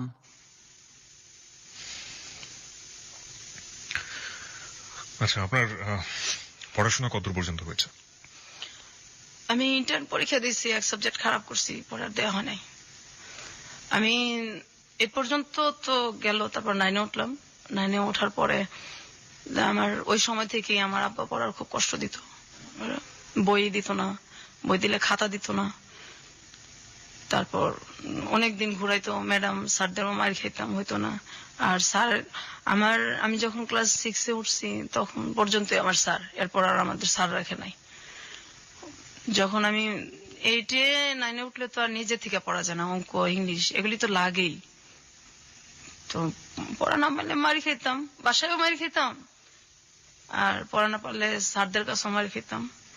তো যে আমার ক্লাসের যেসব মেয়েদের সাথে সম্পর্ক ছিল, ওদের ভাই ছিল, তো ভাই শব্দটাকেই ঘৃণা করি। যাদের ভাই ছিল ওদের বাসায় আমি কখনো যাইতাম না। আর যাদের দেখতাম ওর বাবা মা বেশি আদর করে, ওখানেও যাইতাম না, কখনোই যাইতাম না, ভালো লাগতো না যাইতে, সহ্য হইতো না। তারপর আমার তো স্যার নাই, আমি সবসময় মারি খেতাম। আমি ক্লাস 9-এ আমার অঙ্ক খারাপ হয়েছে, ওই মেয়েদের কাছ থেকে দেখে দেখে ভেবে পরীক্ষা দিছি। অঙ্ক যখন খারাপ হয়েছে তখন আমি বাসায় আসছি, যে ম্যাডাম বলছে গার্জিয়ানদের সিগনেচার নিলে উঠাই দিবে, আমার অন্য সাবজেক্ট গুলি খুব ভালো, তা আমাকে উঠাবে না, গার্জিয়ান সিগনেচার না করলে ম্যাডামও তো উঠাই দিবে না দরখাস্ত। ম্যাডাম বলছে তুমি দরখাস্ত দাও, উঠাই দেবো। তো 5-6 দিন হয়ে গেছে, তারপর ম্যাডাম আমাকে বলতেছে যে সবাই হয়ে গেছে, ভর্তি হয়ে যেতেছে, তো তোমার তো সব মার্ক ভালো, শুধু এটার জন্য তুমি আনলো না তোমার গার্জিয়ানের সিগনেচার দিয়া দরখাস্তটা। পরে বলছি ম্যাডাম আমাকে তো আমার বাসা থেকে বলা হয়েছে যে আমাকে মানে ওঠাবে না, আমাকে এই ক্লাসে রাখবে। তখন ম্যাডাম বলছে কেন, তোমার সবগুলি ভালো, আমি যেখানে ক্লাস টিচার হয়ে বলতেছি সেখানে তোমার গার্জিয়ান কি, তো দাও, আমি সিগনেচার হয়ে তোমার গার্জিয়ান হয়ে আমি তোমাকে উঠাই দেবো। তারপর ম্যাডাম, আমি তো আর বুঝতে পারি না, আমি খুব খুশি হয় আর কি ম্যাডামের সিগনেচার দিয়া তারপর আমাকে উঠায় দেওয়া হয়। তো আমি পরের দিন এসে আমার আব্বাকে বলি আর কি যে আমার নতুন বইটই লাগবে, আমার উঠাই দিছে ম্যাডাম। এই কথাটা শোনার পর আমার যে বেটা বেশি টর্চার করছে আমাদের, ও এসে ঠাস ঠাস করে আমার গালের মধ্যে চড় দিছে, এত পণ্ডিত কেন, আমি উঠাবো না, ম্যাডাম তোরে বলবো কেন, আর ম্যাডাম বললে তুই উঠাবে কেন, তুই কস নাই আমার কথা। হ্যাঁ বলছি তো, আমি উঠবো না কেন, আমার তো সবগুলিতে রেজাল্ট ভালো। আমাকে কিবরিয়া ভাই এত মারছে, আমি মনে 10-12 দিন আমার জ্বর ছিল। আমার আব্বা কিচ্ছু বলে নাই, মাও কিছু বলে নাই, আর বলার তার কেউ নাই। তারপর তো স্কুলে গেছি, আসছি, তো ওই এক সাবজেক্ট আমার সবসময় খারাপ হইতো। আমি যখন পরীক্ষা দিব তখন 99 সাল, আমার সাথে সবাই পরীক্ষা দিতেছে, আমাকে দেওয়া হবে না পরীক্ষা, যে এটার পরীক্ষা দেওয়া না, এটা 1 বছর ঠিকই রাখবো, এটা পরীক্ষা দেওয়া না। আমি অনেক কান্নাকাটি করছি, পরীক্ষা দেওয়া না। তখন 2000 সালে আমার যেটা বড়, ও বলতেছে না পরীক্ষা না দেওয়ালে কিভাবে হইব, সবাই দিতেছে। ও বলতেছে যে এখন তো সময় নাই, ওটা মানে রেজিস্ট্রেশন হয়ে গেছে। তো ও আমার দেখেন যেভাবেই হোক আমি পরীক্ষা দিব, আমি পড়বো। তারপর আমার তো ম্যাট্রিকের সব বই আছে, আমি পড়তেছি। হঠাৎ করে যখন ওই রেজিস্ট্রেশন মানে আমার করতে হবে, তখন আমি গেছি, যাওয়ার পর আমি গিয়া দেখি যে এটা একটা মাদ্রাসা। কারণ আমি তো আরবি কিছু পারি না, তা বলছি আপনি ঠিক করলেন এসএসসি, আর এখানে তো দেখি আমি মাদ্রাসা, এখন আমি কিভাবে পরীক্ষা দিব? না এইভাবেই দিতে হবে, আমি এইভাবে কিভাবে দিব, আমি তো ফেলই করবো, আমি এগুলি কিছুই পারি না, আমি কিভাবে দিব। তারপরেও আমি যে যদি না দেই আমাকে তো আর দেওয়া হবে না, আমি সাহস করে আমি পরীক্ষা দিচ্ছি। তো কিভাবে দিচ্ছি, আমি যেখান থেকে পরীক্ষা দিচ্ছি মুন্সিগঞ্জ থেকে, ওইখানে আমি আর্থিক অবস্থা দেখছি যে সবকিছু যারা আসছে এদের মধ্যে আমার মানে মোটামুটি আমি সচ্ছল আর কি সবচেয়ে। তো সবার এরকম অবস্থা ছিল যে আমি সবচেয়ে গরিব, কারণ আমার আব্বা তো কাপড় চোপড় দিত না আমাদের। তা আমার 2-3টা জামা নিয়ে গেছিলাম আর এক জোড়া শুধু জুতা নিয়ে গেছিলাম। তো সেই জুতাটা ছিঁড়া যায় আর এটা আমি ঠিক করতে পারি না। তা আমার একটা ভাই একদিন যেটা আমাকে পরীক্ষাটা দেওয়াইলো, ওরা আমি বলছি আপনার কাছে টাকা আছে, আমার একজন স্যান্ডেল কিনা দেন না, তুমি পরীক্ষা দেওয়ার সমস্যা হবে। তখন আমার 3টা পরীক্ষা হয়েছে। হচ্ছে না, এইভাবেই দিতে হবে, এই সিরাটা পরে পরে ল্যাংড়া ল্যাংড়া যাবে পরীক্ষা দিতে, আমি টাকা দিতে পারবো না। আমার কাছে টাকা দিচ্ছে, এগুলি আমার, এগুলি তোর স্যান্ডেল কিনা দেওয়ার জন্য দেয় নাই। এখন আমি কি করবো, আমার তো স্যান্ডেল নাই। আমি স্যান্ডেল রাইখা আমি খালি পেয়ে গেছি পরীক্ষা দিতে। ম্যাজিস্ট্রেট আমাকে বলতেছে যে তুমি খালি পেয়ে আসছো কেন, যে ফকির সেও তো স্যান্ডেল পরে আসে, পরীক্ষা দিতে আসছো, ভদ্রতা জানো না। পরে বলছি যে স্যার আমি তো মানে আমার স্যান্ডেল তো ছিঁড়ে গেছে, এর জন্য তো আমি স্যান্ডেল পরে আসতে পারিনি। ওই পরীক্ষাটা আমি দিছি, পরের দিনও আমি সেম ভাবেই গেছি। তখন ম্যাজিস্ট্রেট আমার সাথে খুব খারাপ ব্যবহার করছে, যে এটা কি তুমি স্যান্ডেল পরে আসবে না, পরীক্ষা দিতে আসছো, এটা কোনো কথা হইলো? আমি খুব কান্নাকাটি করছি। তারপর আমি অন্য মানুষের কাছে চাইয়া, তারপর মানুষের কাছ থেকে স্যান্ডেল চাইয়া নিয়ে আমি পরীক্ষা দিছি। আমার ওইখানে জামার অনেক কষ্ট করছে আমি, আমার বাসা থেকে কেউ যায় নাই, আর আমি একা অজানা অচেনা একটা গ্রামে, আমি একদম একা, কাউরে আমি চিনি না, শুধু পরীক্ষা দিয়ে যে বাসাটা থাকা এদের সাথে পরিচয় যে হয়েছে, আর কাউরে চিনি না, কিছু চিনি না আমি। তো আমার বাসা থেকে কেউ যায় না বিধায় গার্জিয়ান না গেলে তো কোথাও কারো ভ্যালুই থাকে না। 7 দিন একাধারে শুধু ডাল দিয়ে ভাত খাওয়াইছে, আমার অনেক কষ্ট হয়েছে। আমার গার্জিয়ানরা দেখে ওরা যেখানে জুতা রাখতো তার পাশে আমার শুইতে দিচ্ছে, আমি সেখানে শুয়েছি, তবু আমি পরীক্ষা দেব, ওদের জুতার সাইডে আমি শুয়েছি, আর ওরা সবাই ঘাটে শুয়েছে। অন্য যেসব মেয়েদের গার্জিয়ান যেত ওদেরকে ভালো জায়গায় থাকতে দিচ্ছে, শুইতে দিচ্ছে। আমার গার্জিয়ান জানে আমার ভ্যালু নাই, আমার ওইখানে কেউ আমার দেখতে যায় নাই, কখনোই যায় নাই। ওদের স্যান্ডেলের জায়গায় আমি শুয়ে শুয়ে পরীক্ষা দিছি আর কাঁদছি। তারপর আমি পাশ করছি। আমি বলছি আব্বা আমি কিন্তু পড়বো, আমার আপনি কষ্ট করে পড়াবেন, আমি পড়বো। আমি বলছে ঠিক আছে পড়ো। আমি খুব খুশি, কিন্তু আমার কলেজে ভর্তি করে না, কলেজে ভর্তি হওয়ার টাকাও দেয় না। আমি অনেক কষ্ট করে সব জায়গায় ভর্তির ডেট শেষ, অনেক কান্নাকাটি করে আমার আব্বুর কাছে, অনেক পায়ে ধইরা তারপর আমি ভর্তি হয়েছি। ভর্তি হওয়ার পর এখন আমার বই কিনা দেয় না, আমি বই ছাড়া কিভাবে পড়বো। তারপরে অনেক কষ্ট করে পড়তেছি, যখন সবাই চলে যেত, ছুটি হয়ে যেত, ক্লাস যার যার এক এক সময় এক একজনের ক্লাস শেষ, যখন পুরা কলেজটা ফাঁকা হয়ে যেত, তখন আমি লাইব্রেরিতে যাইতাম। লাইব্রেরি স্যারের হাত ধরে কাঁদতাম যে স্যার আমি খুব গরিব মানুষ, সব শেষ হয়ে গেলে আমার আপনি একটু নোট করতে দিবেন, আমার তো বই নেই। আমার তখন মাত্র 6টা বই ছিল। স্যার বাকি বইগুলো আমি প্রত্যেকদিন এসে নোট করে করে নিয়ে যাবো, আমার আপনি একটু সময় দিবেন। স্যার বলছে ঠিক আছে তুমি নোট করে নিয়ে যাও। সবাই চলে যেত, তারপর আমি সন্ধ্যার সময় বাসায় আসতাম, এই নোট করে করে আমি পরীক্ষা দিছি।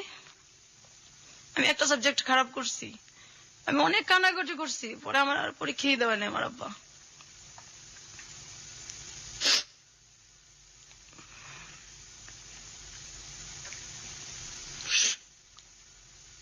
পৃথিবীতে সবচেয়ে মধুর সম্পর্কগুলো হচ্ছে প্রথমত রক্তের সম্পর্ক, কারণ বাবা ভাই মা এই সম্পর্কগুলো আসলে এই সম্পর্কই, এই সম্পর্কের ক্ষেত্রে কোনো কিছু চিন্তা করে যায় না। কিন্তু আজকে যে ঘটনাটা আমরা শুনছি, জীবন আসলে কখনো কখনো বোধহয় কোনো কোনো জায়গায় কোনো কিছুই কোনো নিয়মকেই ক্ষমা করে না। আসলে এই ঘটনাটা আসলে সেরকমই একটা ঘটনা। আমরা কি আরো একটু সামনের দিকে যেতে চাই? আপনি যদি একটু নিজেকে সামনে রাখেন প্লিজ। প্রত্যেকটা মানুষের জীবনেই প্রেম ভালোবাসা আসে, আপনার জীবনেও কি এরকম কখনো এসেছিল? হ্যাঁ আসছে। আমি আরেকটু কথা বললে নেই। জি। আমি কিন্তু এই যে বড় হয়েছি, কোথাও বেড়াইতে যেতে পারতাম না, আমার ভাইরা বেড়াতে যেতে দিত না, পিকনিকে যেতে দিত না, আমার আব্বাও এটার কোনো কিছু করতো না, কখনো বেড়াতে যেতে পারতাম না, কোথাও দাওয়াত হলে যেতে পারতাম না। আর প্রেম, আমি যখন ইন্টারমিডিয়েট দিব তার কিছু আগে দিয়ে আর কি আমার মানে প্রতিবেশী এক ছেলের সাথে আমার সম্পর্ক হয়, ওই প্রপোজাল দেয়, সম্পর্ক হয়। হওয়ার পরে আমি মানে শুধু ঠিক করতেছি যে আমি ওকে আমার ফ্যামিলি সম্পর্কে বলবো। জি। তো যখনই বলি তখনই বলে তোমার ফ্যামিলি দিয়ে বা তোমার কোনো অতীত দিয়ে আমার দরকার নেই, আমার ওগুলি দিয়ে কোনো কিছু দরকার নেই। ও তখন অনার্সে পড়ে। আচ্ছা। তা আমি আমার ফ্যামিলিতে জানাবো। ও অনেক গরিব ছিল, মানে আমাদের ফ্যামিলির তুলনায়। এখন আমার ফ্যামিলির ভিতরে কি এটা তো আর ও জানে না, জি। বাহির থেকে তো মানে বড় লোকই। হুম। ও সবসময় বলতো যে আমি তোমার সাথে কোর্ট ম্যারেজ করবো, তোমার ফ্যামিলিতে বললে তো আমাকে বিয়ে দিবে না। পরে আমি বলছি না, আমি রাজি করাবো, তো আমার কিছু কথা আছে, এটা তুমি শোনো, তারপর ভালো লাগলে সম্পর্ক আগায়। বলছে না পরে। তো এই শুনে না যখনই বলতে চাই যে আমার একটু টাচ দেই, কিন্তু ওই যে জিনিসগুলি জি। ওগুলি সুযোগটা হয় না। আর আমিও মানে বলার যে ইয়াটা মনের, ওইটাও আমি সঞ্চয় ওই তখন সাহসটাও পান না। পাই না। যে মানে আমি তো একা, যদি ও চলে যায় তো আমি তো এরপরে তো একদমই একা হয়ে যাব। কত বছরের সম্পর্ক ছিল ওর সাথে? 2 বছর। ওকে। তারপর একটা সময় আমার মানে তখন এই আমার আব্বা তো মানে পড়াবেও না, বিয়েও দিবে না। তারপর ওরে আমি মানে ওই সময়টায় ওর সাথে যখন আমার সম্পর্কটা প্রায় 2 বছর কাছাকাছি, ওরও মানে অনার্স শেষ হয়ে আসছে, শেষই পরীক্ষা দিচ্ছে অনার্স, তখন ওকে আমি বলছি যে তোর সাথে কিছু কথা আছে, আজকে আমার কথা শুনতেই হবে। তাহলে ঠিক আছে শুনবো। ওই সময় আমার একটা ভাই মানে যে কোনো কারণবশত আর কি একটু জেলখানায় যায় আর কি। ওই ভাইটার আমরা কখনো দেখতে পাই না, ওই তো সেম ভাই আমার, ওই ভাইরাই।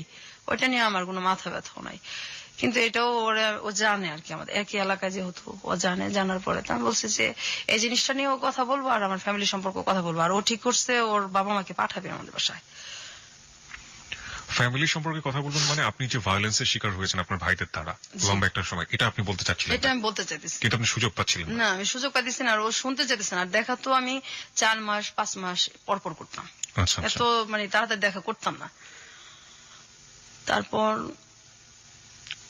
মানে ওকে আমি একদিন, আর আমি দেখাও করতাম ওর সাথে, যে জায়গায় আমি বলতাম ওই জায়গায়। ওর ইচ্ছা মতো আমি দেখা করতাম না, কারণ আমি তো ছেলেদের বিশ্বাস করতেন? বিশ্বাসই করি না। আর ওর সাথে সম্পর্কটা আমার সহজে হয় না, অনেকদিনই লাগছে। তারপর ওকে আমি বলছি যে তুমি যে মানে আমার কথা শোনো না, তো এখন আমি আমার মানে একটা কথা বলবো, তারপর তুমি দেখো কি করবা। আর ওই সময় কিন্তু এই যে আমার অনেক বিয়ের প্রপোজাল আসতো, আমি শুধু ওর জন্য সব বাদ দিছি। অনেক ভালো ভালো ছেলের প্রপোজাল আসতো, ওর জন্য সব বাদ দিছি। আমার ভাবিকে দিয়ে আমি মানে আমি বলেই রাখছি আমার ভাবিকে যে আমি এরকম একটা ছেলের পছন্দ করি। আমার ভাবিকে দেখাইছি, আমার ছোট বোনকে দেখাইছি, আমার মানে 2 ভাবিকেই দেখাইছি। তারপর আমার বড় ভাবি মেয়ে দেখছে বেশি, বলছে না অসুবিধা নাই, শিক্ষিত আছে, গরিব দেখে কি হচ্ছে, আমরা একটা কিছু ইয়া করে দেবো না। আর এভাবে আপনি কতদিন বাঁচবেন, এভাবে তো বাঁচা যায় না, বের তো হইতে হবে। তারপর মানে ওকে আমি বলছি, বলার পরে ও হঠাৎ করে আমাকে বলতেছে যে বলছেন মানে কি আপনি আপনার আমার যে লাইফে যে আমার ভাইদের দ্বারা যে আমরা নির্যাতিত হয়েছে আর কি, এই জিনিসটাই মেন আমার বলার। নির্যাতিত শব্দটা আসলে এখানে যায় না, এর চেয়ে বড় কিছু বলা উচিত। আমরা ঠিক জানি না শব্দটা আসলে কি হবে। ওকে, আপনি রেপের ঘটনাগুলো আপনি তাকে খুলে বলেছেন। হ্যাঁ, আমি এবং এগুলো আপনার সব বলছি। এবং আপনার সহ আপনার বোনেরও ব্যাপারটা আপনি বলেছেন। পুরো ফ্যামিলিটার সম্পর্কে আমি ওরা টাচ দিছি যে বাইরে থেকে তো তুমি দেখো, এই তো বিয়ে হইলে কিন্তু আমার এটা না বললে তোমার এখনই আমি বলি, যাতে আমি তো এটা কখনো না কখন বলবোই, তোমার কাছে তো এটা আমি গোপন রাখবো না, যার সাথে আমার বিয়ে হোক। তো এই হইলো। আমি যে ওর জন্য যে ছেলেগুলিকে মানে বিয়ে করি নাই, যখন আমার বিয়ের প্রপোজাল আসছে এটাও জানে, এবং ও 2-1টাকে দেখছো। ওই সময় ও আমার বলতেছে দেখো আসলে আমি তো তোমার ভালোবাসি নাই, আমি তো একটা মেয়েকে ভালোবাসতাম, ওই মেয়েটাকে ভুলার জন্য আমি তোমার সাথে সম্পর্ক করছি। এই ঘটনাগুলো জানার পর জানার সাথে সাথে আমার এই কথা বলছে। আমার তো পায়ের নিচের মাটি তখন নাই। তারপর আমি অনেকটা অ্যাবনর্মালের মতো হয়ে গেছিলাম। 20 দিন 15 দিন পরপর মাথা আঁচড়াতাম, একদম একা হয়ে গেছি, কোথাও কেউ নিত না, বা মনটা ফ্রেশ করার জন্য কেউ নিত না। তারপর হঠাৎ করে আমার এখন যার সাথে বিয়ে হয়েছে আর কি, এর অনেক বছর পরেই, প্রায় 5-6 বছর পরে, 7-8 বছর পরে আমি মানে এই যে আমি কষ্টটা করলাম, আমার আব্বা আমাকে আর পড়ায়ও না, আমি তো তখন ইন্টার এক সাবজেক্ট খারাপ করে আর দেওয়া হইলো না, আর ওর সাথে এটা হইলো। তারে প্রায় 1 বছরের মতো আমি একদম চুপচাপ, আমার মানে আমি কি করব, কোথায় যাব, মানে কষ্ট আর সহ্যই করতে পারতেছিলাম না। আবার ছেলেটা এরকম করছে আমার সাথে। ও কি পরে বিয়ে করে ফেলে সঙ্গে সঙ্গে? না, আর অনেক পরে করে। আর পরে যোগাযোগ করেনি আপনার সাথে? না, কখনোই না। এবং আপনার ভাইরা যে এই আপনি যখন খুলে বললেন যে আপনার ভাইরা আপনাকে এই ধরনের আচরণ করেছে আপনার সঙ্গে, ও এই ব্যাপার নিয়ে আর কোনো কথাই বলেনি? কোনো কিছু কোনো জিজ্ঞেস? কথাই বলে না। ও বলছে আমি আসলে একটা মেয়েকে ভালোবাসতাম, ওকে ভুলার জন্য আমি তোর সাথে সম্পর্ক করছি। এর পরের ঘটনাগুলো আমরা জানবো শ্রোতা যারা শুনছেন। এবং আজকে বিথির বর আমাদের সাথে উপস্থিত আছেন। বিথির বরের কাছেও আমাদের কিছু প্রশ্ন আছে, আমরা সেই প্রশ্নগুলোর উত্তর তার কাছ থেকে খোঁজার চেষ্টা করবো। তবে তার আগে সংবাদের বিরতি আছে, সংবাদের পরপরই ফিরে আসছি। খুব ছোট্ট একটা বিরতি। আর একবার মনে করে দিচ্ছি, আপনি শুনছেন হ্যালো 8920 এবিসি রেডিও FM 89.2 এ। কিবরিয়া আপনার সঙ্গে আছে, আশা করছি সাথেই থাকবেন।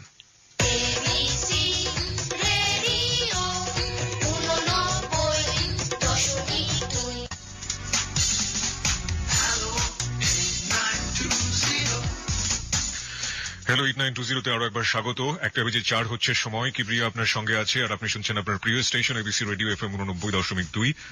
এই হ্যালো 8920 হচ্ছে আপনার গল্প বলার প্ল্যাটফর্ম, আমরা বলি এটাকে। এবং আপনি আপনার জীবনের গল্প এখানে বলতে পারেন। এখানে আমরা কোনো কাকতালীয় অধিভৌতিক কোনো গল্প বলি না, এবং আপনি আপনার জীবনে যেটা ঘটে গেছে সেই গল্পগুলো এখানে বলবেন। এবং সেই গল্প থেকে যারা আমাদেরকে শুনছেন, লাখো লাখো শ্রোতা, তারা বিভিন্ন শিক্ষা নিয়ে থাকেন। আজকের গল্প থেকে আমরা কি শিক্ষা নেব? প্রত্যেকটা মানুষেরই আসলে এখানে ব্যক্তিগত একদমই আপেক্ষিক একটা ব্যাপার যে আসলে কি শিক্ষা নেব। তো আমি একটা শিক্ষা ব্যক্তিগতভাবে নিয়েছি এবং নিব, সেটা অনুষ্ঠানের শেষের দিকে বলবো। আর একইভাবে বিথি আজকে আমাদের সাথে আছেন। ছদ্মনাম বলছি, তার আসল নামটা বলা সম্ভব হচ্ছে না আমাদের পক্ষে, এবং আসল জায়গাটাও বলা সম্ভব হচ্ছে না। সে কি শিক্ষা নিয়েছে তার ছেলে মেয়েদের ক্ষেত্রে, সেটাও আমরা জিজ্ঞেস করব। আর এই ফাঁকে আপনাকে আরেকবার একটু মনে করিয়ে দিতে চাই, আমাদের অনুষ্ঠানে আপনি অংশগ্রহণ করতে পারেন। 24 ঘন্টা একটি নাম্বার খোলা রয়েছে আপনার জন্য, 91156668। আবারও বলছি 91156668। এই নম্বরে ফোন করে আপনি আপনার নাম এবং আপনি আপনার সেল নাম্বারটি ধীরে স্পষ্ট করে দিয়ে আপনি যা বলতে চান বলবেন। যে কোনো ধরনের প্রতিক্রিয়া হতে পারে, যে কোনো ধরনের কথা হতে পারে, কিংবা আপনি যদি এখানে অতিথি হয়ে আসতে চান, কি গল্প বলতে চান আপনার জীবনে সেটা বলতে পারেন, এবং আপনার সাথে আমরা যোগাযোগ করবো। হতে পারে আগামী সপ্তাহে আপনি এখানে আমাদের অতিথি হয়ে আসবেন। এছাড়া ফেসবুকে আমাদের অতিথিদের সাথে যোগাযোগ করতে, অতিথিদের যে কোনো ধরনের সাহায্য করতে, অতিথি প্রোগ্রাম সম্পর্কে অনুভূতি জানাতে, যে কোনো মন্তব্য করতে, আপনি ফেসবুকে একটি পেজ রয়েছে হ্যালো 8920, সেটাতে আপনি যোগ দিতে পারেন। আপনাকে যেভাবে খোঁজ করতে হবে, RJ Kibria, RJ space KEBRIA, not KIB, ঠিক আছে? RJ স্পেস KEBRIA, ওখানে আপনি জয়েন করতে পারেন এবং আপনার যা প্রতিক্রিয়া আছে আপনি সেটা জানাতে পারেন। এখন পর্যন্ত আমরা যেসব প্রতিক্রিয়া পেয়েছি, মানে হঠাৎ করে যদি বলা হয় যে পৃথিবীটা ধ্বংস হয়ে গিয়েছে, এবং তারপরে মানুষ অবাক হবে না, এত বেশি অবাক হচ্ছে। এবং আমিও ঠিক এতটাই অবাক হয়েছিলাম যখন আমি বিথিকে ফোন করেছিলাম, বলেছিলাম যে আপনি আসলে কি বলতে চেয়েছিলেন, আপনি একটু বলেন। আমি স্পিচলেস, যেটাকে বলে, আসলে বাকরুদ্ধ হয়ে গিয়েছিলাম। আমরা ঘটনার এখনো শেষের দিকে না, আমরা একটু সামনের দিকে এগোতে চাই। বিথি, সেই ছেলেটা তো আপনার জীবন থেকে চলে গেল, তার 4-5 বছর পরে আপনি বিয়ে করলেন। জি। যাকে বিয়ে করলেন সে আমাদের সাথে রয়েছে এই মুহূর্তে, আপনার বর। এটাও কি আপনার লাভ ম্যারেজ ছিল? না, এই বিয়েটা হলো কিভাবে? বিয়েটা হলো যে আমি আমাদের মানে ও হচ্ছে আমার দুঃসম্পর্কের আর কি এক আত্মীয়র ছেলে, এক দুঃসম্পর্কের এক খালার ছেলে আর কি। তো আমরা যখন ওদের সাথে আমাদের কোনো সম্পর্কই নাই, আচ্ছা। যেন খুব ছোট 5-6 পড়ি, তখন সম্ভবত ওদের বাড়িতে আর কি, সম্ভবত না একবার গেছি আমি আর আমার মানে বড় ভাইয়ের মেয়ে। তখন আমার বড় ভাই তো খুব ছোটবেলা বিয়ে করে ফেলছিল, ওটা বলা হয় নাই। তো ওর মেয়েটা আর আমাদের কিন্তু মানে বয়সের বেশি পার্থক্য না। আচ্ছা। তবে যাই হোক, ওই ভাস্তিটা আর আমার ভাস্তিটা তখন খুব ছোট, মানে ওর কোলেই নেই এরকম আর কি। ওরা নিয়ে গেছি, যাওয়ার পর তো ওই সময় ও সম্ভবত 9-এ পড়ে, 9-এ কি 8-এ পড়ে। ওই সময় গেছি, যার পর এই আর কখনো যাওয়া আসা না, ওরাও কখনো আসে নাই, আমরাও কখনো যাই নাই। তো ও নাকি ওই সময় দেখে আমাকে ভাল লাগছে, ওই 9-এ পড়া অবস্থায় আর কি, ওইটা সে মনে রাখছে আর কি। তো এর মধ্যে হয় কি, আমি মানে আমাদের গ্রামে যাই একদিন বেড়াতে, যাওয়ার পর আমার যে মানে চাচাতো মামা, ওটা সম্পর্কে ওরও মামা হয়। তো ওই মামা আমাকে আর কি বলতেছে যে তোমাকে উমুক আর কি আত্মীয়র ওই মানে ওর পরিচয়টা দিছে। আমি তো চিনি না, কারণ আমি ছোটবেলা একবার গেছি। তো আমাকে খুঁজে কেন, সে কি জানি এমনি জিজ্ঞাসা করলো, আমার মাথায় তো আর কিছু আসে নাই, কারণ আমি তো তারে চিনিই না, ছোটবেলা একবার দেখছি, ওটা তার মনেই নাই। তারপর হঠাৎ করে একদিন আর কি উনি ফোন দেয় আমারে, যে আপনার নাম কি? হ্যাঁ আমার নাম এই। তো ওর আমার নাম বলার পরে আমি চিনতে পারি যে আপনার সাথে আমার কিছু কথা আছে। যে বলেন। না আমি তো কথা আসলে ফোনে বলবো না, আপনার সাথে আমি দেখা করবো। আসলে আমি দেখতে এত খারাপ, আপনি আমার সম্পর্কে ভাই হন তো এমনি থাক না, কারণ আমি তো আপন ভাইদের ঘৃণা করি, আর কিসের খালাতো ভাই কিসের কি ভাই শব্দই আমার কাছে নাই, তো আপনি আমার সাথে কেন দেখা করবেন? সে একটু কাজ আছে আমার, আমি দেখা করবো না আর কি। তারপর অনেক দিন আমাকে অনেক দিন ফোন করছে, প্রায় 2 মাস ফোন করার পরে, খুব রিকোয়েস্ট করার পরে তারপর আমি ঠিক আছে আমি দেখা করবো আপনার সাথে। তারপর আমি দেখা করছি, করার পর উনি বলছে যে আমি আসলে আপনাকে তো সেই ছোটবেলা দেখছি, তো আমি তখন থেকে ঠিক করে রাখছি আমি বিয়ে করলে আপনাকে করবো। বলছে না আমাদের ভাই বিয়ে করা যাবে না, আমি বিয়েটা করবো না, কারণ বিয়ের শব্দটাও ঘৃণা করি। ছোটবেলা ওই যে আমার একবার বিয়ের ইয়েটা হয়েছে, তারপর থেকে বিয়ের শব্দটাও ঘৃণা করি, আর আমি এগুলির মধ্যে নাই, আর বিয়েটা করবো না। আর আমার আব্বা তো বিয়ের টাকা খরচ হবে, বিয়ের মধ্যেও নাই, আর আমার তো তখন বিয়ের ইয়া না, আমার তখনও আমি কাঁদতেছি যে আমি পড়বো, পড়াশোনা করবো। হ্যাঁ আমার যে পড়া গ্যাপ গেছে, আমার যে একটু বয়সটা বাড়ছে, ওইটা আমার কিচ্ছু যায় আসে না, লজ্জাও লাগে না, আমি মেন হলে আমি পড়বো। তখন আমি পড়ার জন্য কাঁদতেছি, যে কেউ যদি আমার সাহায্য করে তখন আমি পড়বো। তখন যে আপনি যদি পড়তে চান তা ঠিক আছে আমি পড়াবো, কিন্তু আমি আপনাকে বিয়ে করবো। ঠিক আছে আপনি বিয়ে করবেন, আমি তো বিয়েটা করবো না, এরকম কথাটা তো বলে চলে আসি, আর কথা হয় না। তো উনি আমার অনেকদিন ফোন দেয়, ফোন দিতে থাকে, এক পর্যায়ে আমি আমার ফোনটা সিমটা আমি চেঞ্জ করে ফেলি। আমার ওই মামা তো আমার গ্রামে আমার ওই মামা আমার ফোন নাম্বার গুলি তো সবসময় নিত, ওনার সাথে আমার সবসময় কথা হতো। ওনার আমি বলছি যে আপনি ওনাকে কিন্তু কখনো আমার নাম্বারটা দিবেন না। তখন আমার ওই মামা ওরে কি করে, আমার মামার আবার ও খুব ইয়ে করে বইলা বোঝায়, তারপর ফোন নাম্বারটা দেয়। দেওয়ার পরে ও বলতেছে, খুব কানাকাটি করছে, আপনি ফোন চেঞ্জ সিমটা চেঞ্জ করলেন, আমার তো আপনার সাথে কথা ছিল, আপনি এরকম করেন না। পরে আমি দেখেন আমি বিয়ে করবো না। অনেক রিকোয়েস্টের পরে তখন আমি বলছি যে আমি এরকম একটা মেয়ে, আমি আপনার বিয়ের যোগ্য না। তো বলছে আমি আপনার যোগ্য না, কারণ আমাদের দিক থেকে আর্থিক অবস্থায় ওরা মোটামুটি একটু কম আর কি, আর আমি যে ধরনের ছেলে পছন্দ করি আপনি সেটার মধ্যেও পড়েন না, আমি বিয়ে করবো না। আমি বিয়ে যদি করি আমার যেমন পছন্দ এমন করবো না, আমি করবো না। আবার এদিক দিয়ে খুব চিন্তা করতেছি যে যদি সে আমার সত্যি পছন্দই করে, বিয়ে করতেই চায়, তাহলে আমার এটা শোনার পরে যদি সে ভালো লাগে তাহলে আমি চিন্তা করে দেখবো। কারণ আমিও এইভাবে আর বাঁচতে পারতেছিলাম না, আমার আর এইভাবে বাঁচা সম্ভব না। আমি এর মাঝে একবার এন্ডিল 2 বার মুখে নিয়ে আমি ফালাই দিছি, একবার ছোটবেলা আবার বড় হইয়া আত্মহত্যা করতে গিয়েছিলাম। তারপর আমি মাঝখানে আমি কিন্তু নেশাও করতাম, এটাও আমার বলা হয় নাই। আচ্ছা, কি নিতেন আপনি? আমি ফেন্সিডিল খাইতাম, আমার এক বান্ধবীর সাথে প্যাথেডিনও নিতাম। প্যাথেডিন পেতেন কোথায়? আমার ওই বান্ধবী নিয়ে আসতো। এগুলো নিতেন কেন? ভাল লাগতো না, বাসায় ভাল লাগতো না থাকতে। আচ্ছা, ও বলতো যে এগুলি নিলে এগুলি খাইলে কষ্ট ভোলা যায়, তো ওর সাথে এটা আমার বলা হয় না, কথা প্রসঙ্গে আমি বলতেও চাই না এই জিনিসটা এখন। ঠিক আছে, পরিষ্কার হোক, সবকিছু পরিষ্কার হোক। হ্যাঁ, তারপর আমি যে এই যে বান্ধবীদের সাথে যখন ঘুরতে যেতাম, আমি তো চাইতাম না আমার বাসায় আসতাম, আমার ইচ্ছা করতাম আমি রাস্তায় পড়ে থাকি। আমার বাসাটা আমার দোজকের চেয়েও খারাপ লাগতো, রাস্তায় পড়ে থাকি, আমার বাসায় ভালো লাগতো না। তো এই জিনিসগুলি আমি ওনার সব বলছি ফোনেই, এবং আপনি এই যে রেপের কাহিনী সব বলছি ওনাকে। আমি আমার কিচ্ছু বাকি রাখি আর কি, আমার ফ্যামিলির, আমার যে একটা প্রেম করছি সব বলছি। বলার পরে উনি হাসছে, বিশ্বাস করে নাই, বলছে না এগুলি কি, তুমি আমাকে বিয়ে করতে চাও না সেজন্য এগুলো হ্যাঁ বলছো? তুমি আসলে রাজি না তো এর জন্য এরকম করো, তোমার এগুলি কিছু আমার যায় আসে না, আমি তোমার বিয়ে করবো। বলছি না এগুলি সব সত্যি। তারপর যখন আমি খুব কান্নাকাটি করছি তখন উনি আর কি বিশ্বাস করছে এক পর্যায়ে, করার পরে বলছে যে এগুলি আমার কোনো কিছু যায় আসে না, আমার তোমার ভালো লাগছে, আমি বিয়ে করবো, বাস করবো। তা আমার বাড়ির কেউ রাজি না, আমি বাসায় এটা জানাইছি ব্যাপারটা, আমার বাসায় কেউ রাজি না। আমার আমার দুই ভাবি তো আমার আমার মায়ের ভালোবাসা আমার 2 ভাবির কাছ থেকে আমরা পাইছি। মা বলতে আমার ওই 2 ভাবি। অনেক যদি রাগারাগিও করি, মানুষ তো বাবা মাকে এটা বাবা মায়ের সাথে বুঝায়।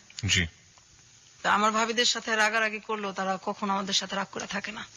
আমার 2 ভাবি আমাদের রাগ কষ্ট সব বুঝে, এবং বুকে আবার তুইলেই নাই, ভাবিরেই নাই।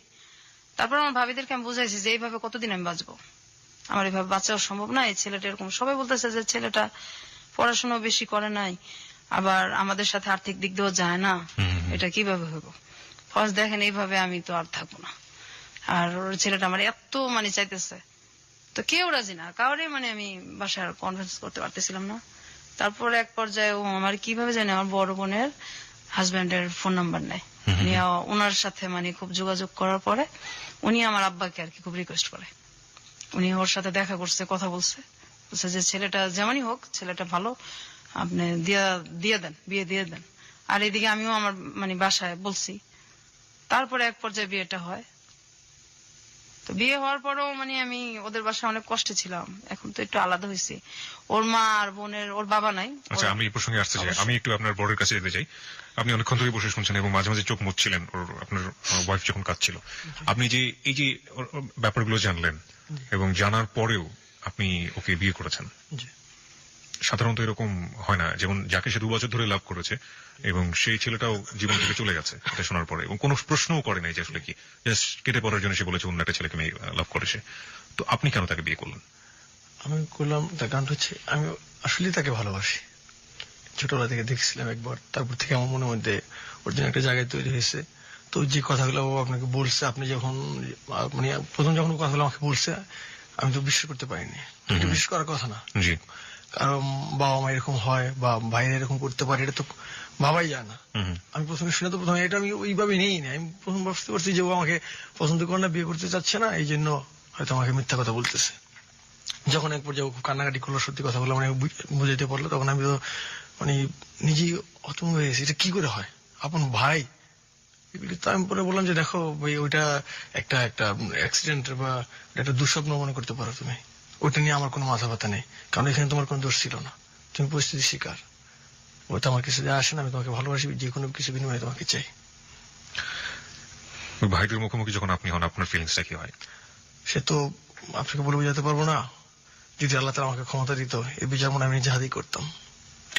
আচ্ছা বিধি, আপনার কাছে একটু আসি। আপনি এখন আপনার সেই বাপের বাড়িতেই আছেন এবং আপনি নিচতলায় থাকেন সম্ভবত, রাইট? হ্যাঁ, এটা আমি যে কয়েক মাস আগে আসছি, আমি তো অসুস্থ। কেন আসছেন? আসছি, আমি খুব অসুস্থ থাকি। আমার মানে ওই যে আমার শরীরের যে থাইরয়েড, এটা সম্পূর্ণ শুকিয়ে গেছে। টেনশনে আমার ডায়াবেটিস হয়েছে, আবার হাই প্রেশার হয়েছে, এত অল্প বয়সে, সব টেনশনের কারণেই হয়েছে। তো মাঝে মাঝে এত অসুস্থ হয়ে পড়ি যে আমি মানে রান্না বান্নাও করতে পারি না, এরকম অবস্থা হয়। তো কাছে থাকলে আমার 2টা ভাবি আছে, ওনারও খুব ভালোবাসে, ওনারা আমাকে দেখে। আপনারা যে বাসাতে থাকেন সেখানে কি আপনাদেরকে ফুল ফ্যাসিলিটি মানে যে সুযোগ সুবিধাগুলো দেওয়া হয়? মানে আপনার শ্বশুর কি দেয় সুযোগ সুবিধাগুলো? না না, না, না। কোনো আমার সুযোগ নেই? ভাইদেরকে যেভাবে দেখতো আগে থেকে ওইভাবেই দেখে। আর আমি তো এই বাসাটা যে ভাড়া নিছি, আমাকে ভাড়াও দিবেন আমার বাবা। মানে আপনাকে ভাড়া দিতে হয় নিজের বাড়ি? অবশ্যই। আমার ভাইরা থাকে 2 ফ্ল্যাট নিয়ে, ভাইরা 2টাও থাকে। তারা কারেন্টের বিলও দেয় না, বা ভাড়া তো প্রশ্নই আসে না, যেখানে বিলটাই তাদের কাছ থেকে নেওয়া হয় না। কিন্তু আমার কাছ থেকে সবই নেওয়া হয়, এবং আমি যে ভাড়াটা নিচ্ছি এটা অনেক রিকোয়েস্ট করে নিচ্ছি। আমার আব্বা আমাকে ভাড়াও দিবে না, আমি খুব রিকোয়েস্ট করে, খুব কান্নাকাটি করে তারপর ভাড়াটা নিচ্ছি, আমাকে দিবে না এখানে ভাড়া। আর আমার ভাইরা তো বলছে অনেক আগে যে মানে আমি একদিন বলছিলাম যে ওদেরকে দিলে আমাদেরকে দিবেন না, এখন তো আমরা বড় হয়েছি, এত কষ্ট এখনো দেন, আপনিও তো একসময় মারা যাবেন। আমার ভাইরা বলছে যে এই চোখ 2টা উঠায় ফেলবো আর তাই না ছাদের মধ্যে রোদ্রে দিয়ে রাখবো, এই বাসার তুই কে, কোনো কথা বলতে পারবি না এই বাসায়, আর এই বাসার তোরে আর মানে আর আমার ছোট বোনটারে কিচ্ছু দেওয়া হবে না, কি তোরা কে এই বাসার। আমার আব্বার সামনেই বলছে। আরে আমার আব্বার সামনে এটা তো নতুন কিছু না, আগে থেকে তো এর চেয়ে অনেক কিছুই হয়েছে। আপনি এখন আগের চেয়ে অনেক স্বাবলম্বী বলতে পারি, কারণ আপনার হাজবেন্ড আছে যে সবকিছু জানে, আপনাকে লাভ করে, আপনার হাজবেন্ড রোজগার করে, তার রোজগারের পাশে আপনাদের সংসার চলে, সুতরাং আপনি আপনার বাবার উপর ডিপেন্ডেন্ট না। অবশ্যই। এখন যদি আপনাকে বলা হয় যে আপনি আইনের দ্বারস্থ হন এবং আইনের দ্বারস্থ হয়ে আপনার যে অধিকার সেটা আপনি আদায় করে নেন, আপনি সেটা করবেন? না, আমি করতে পারবো না, কারণ তাহলে আমার যে ভাইরা এই সমস্ত কাজগুলি করছে তারা মোটামুটি ভালো ফর্মে আছে, তো আমার হাজবেন্ডকে হয় মেরে ফেলবে, না হয় আমাকে মেরে ফেলবে, আমি থাকতে পারবো না, বাঁচতেও পারবো না। এবং আমি যেখানে আসছি এটা যদি জানাজানি হয় তাহলে যে আমার কি হবে আমি চিন্তাই করতে পারি না। এই রিস্ক আপনি কেন নিলেন? আপনি কেন এত বড় জানার পরেও আপনি কেন রেডিওতে এসে লাখ লাখ মানুষের সামনে আপনি আপনার জীবনের কাহিনী বললেন? আমি মেন আসছি আমার ছোট বোনটার জন্য, যে আসলে একসাথে বড় হয়েছি, ওর কথাগুলি রেজিস্টার না আনলে আমারটাও চলে আসে, এই কারণে হয়তো আমার গুলিও বলা হয়ে গেছে। আমার ছোট বোনটার জন্য আসছি, আমার ছোট বোনটার জন্য আমি অনেক জায়গায় গেছি, ওর চিকিৎসাটা হোক। ও যে মানুষ এটা তো ভুলেই গেছে, যে ও যে মানুষ, ওর যে বাঁচার অধিকার আছে, ও তো মানুষ। তো ওর জন্য মানে যদি কেউ ওর চিকিৎসার জন্য সাহায্য করে, বা ওর যে কষ্টটা, আমার যে কষ্টটা, এটা মানুষ জানুক। আর আপনি যেভাবে মানুষের ধৈর্য সহকারে যে কথাগুলি শুনেন, আমি তো আমার হাজবেন্ড